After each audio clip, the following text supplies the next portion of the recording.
Bonjour, si vous n'êtes pas passé sur la chaîne mercredi, vous avez peut-être raté la vidéo de l'été, le jingle plus préféré des Français. Dans cette troisième semaine, nous nous sommes intéressés au jingle de Canal+. Il ne vous reste plus que quelques heures pour voter pour votre favori, et tout ça se passe sur la vidéo de mercredi. Voici tout de suite l'actualité des 168 dernières heures. Voici le TV 168 générique.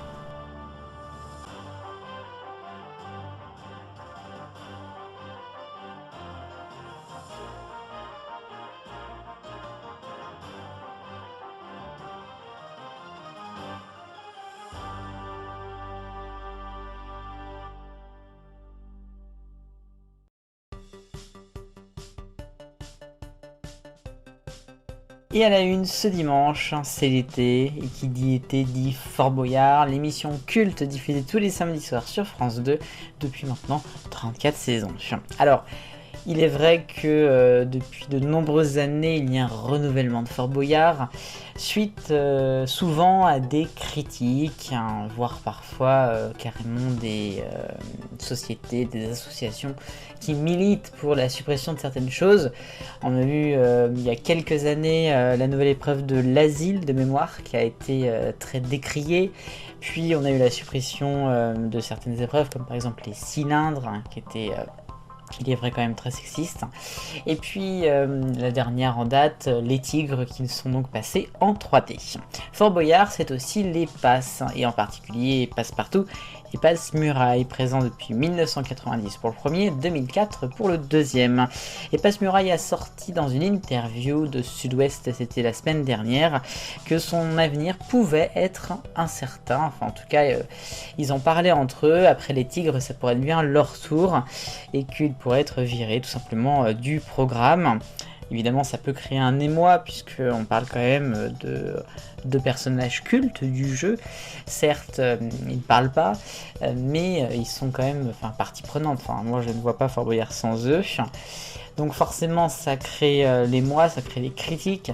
Et derrière, eh bien, le producteur, un des producteurs de Fort Boyard, a assuré que leur avenir était absolument certain et qu'ils seraient dans Fort Boyard prochainement, enfin en tout cas dans les années à venir. Évidemment, ça pose question suite à plein de choses. La discrimination, les personnes de petite taille, le fait qu'ils ne parlent pas aussi. Donc voilà, forcément, ça peut se poser de questions. Alors vous, qu'est-ce que vous en pensiez? Est-ce que vous imaginez un jour Fort Boyard sans les personnages les plus magiques, comme les passes justement, mais voire d'autres aussi? J'aimerais bien avoir votre avis là-dessus.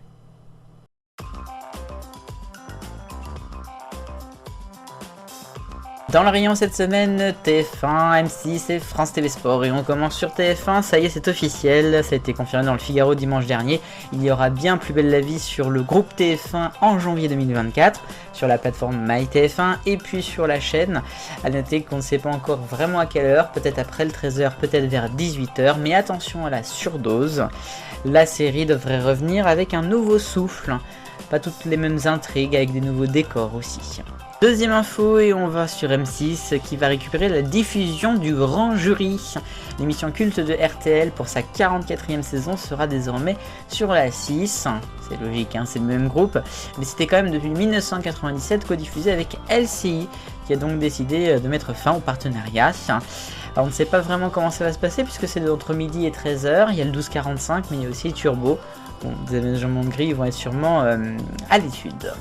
Troisième et dernière info, France TV Sport, c'est le Tour de France masculin qui s'achève aujourd'hui, le féminin qui commence. Et le Tour est souvent lié à la télévision de par sa diffusion, mais aussi de par la course, puisqu'il y a deux motos qui ont été perturbantes pour les coureurs de France Télévisions. Oui, notamment une avec Thomas Voeckler mercredi au col de la Lose. Alors indirectement, puisque c'était pas forcément de la faute de la moto, c'était un bouchon au plus haut, mais quand même.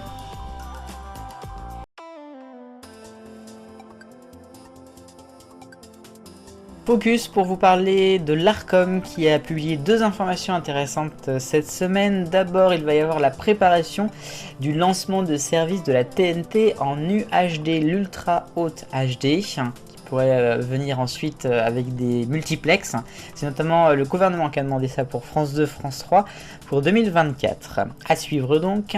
Et puis sinon, il y a une consultation publique qui a été lancée jusqu'au mois de septembre, jusqu'au 29 septembre, concernant l'attribution des fréquences de la TNT en 2025, puisqu'il y a un très grand nombre de chaînes qui voient leur diffusion, enfin en tout cas leur licence de diffusion s'arrêter en 2025 à plusieurs dates définies. Et donc après, en octobre, il y aura donc un appel à candidature qui va être lancé. On suivra ça de très près, ce sera vraiment le feuilleton de l'automne-hiver prochain.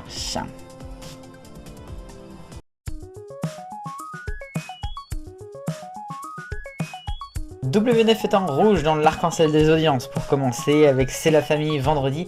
On est en access qui est en dessous les 200 000 téléspectateurs. France 2 est en orange avec Les Rescapés de l'Ariana qui va être déprogrammé, 1 200 000 pour le premier épisode mercredi, 7,2%. En jaune, c'est Roland Garros, le plus grand carré de France s'y déroulait. Jeudi, 1 400 000 pour M6, c'est quand même pas. France 5 avec Les Trains pas comme les autres jeudi est au-dessus de France 2 avec 1 600 000 et 9,7% de part de marché, même 10% pour la rediff après. Les Traîtres sur M6 remontent en bleu clair, 2 millions de téléspectateurs. A noter que le premier épisode a fait plus d'1,5 million en replay. TF1 en bleu foncé avec Le Trésor de Jacques Legros qui a battu un record depuis 2 ans, je crois, 4 100 000 et 45% de part de marché. Et on passe les 50% sur France 2 avec l'étape du Tour de France dimanche dernier.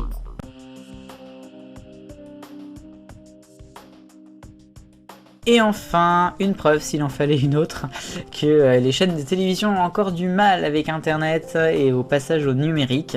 M6 avait décidé, il y a quelques jours, de renommer la chaîne de Golden Moustache, le collectif d'humour, en M6, et en proposant une bande-annonce par exemple des Traîtres avec la bannière de chaîne des animateurs d'M6. Une chaîne qui a quand même plus de 3 millions d'abonnés et qui a des vues par-delà les frontières.